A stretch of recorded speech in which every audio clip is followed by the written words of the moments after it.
Fabrizio, Dario, Marco e Stefano erano componenti dell'equipaggio dell'elicottero del Suebec che nel pomeriggio di 11 anni fa si alzò in volo dalla piazzola di Pieve di Cadore per effettuare una ricognizione nella zona di Rio Gere. Una missione come tante, eseguita dopo un violento episodio di maltempo che smosse materiale franoso. Era necessario scongiurare che il fiume di fango e detriti avesse coinvolto qualche escursionista. 4 minuti dopo le 15 il rotore dell'elicottero toccò un cavo elettrico. Falco si avvitò su se stesso e precipitandosi schiantò sul letto limaccioso del torrente.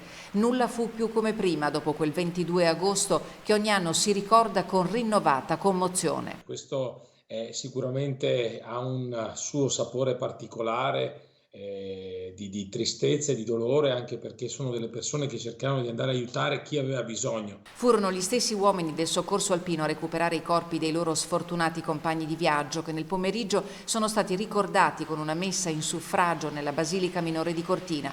L'inchiesta sull'incidente fu archiviata, da allora a gran voce chi vola chiede sia dato un senso alla legge regionale sugli ostacoli al volo licenziata dalla Regione Veneto nel 2012.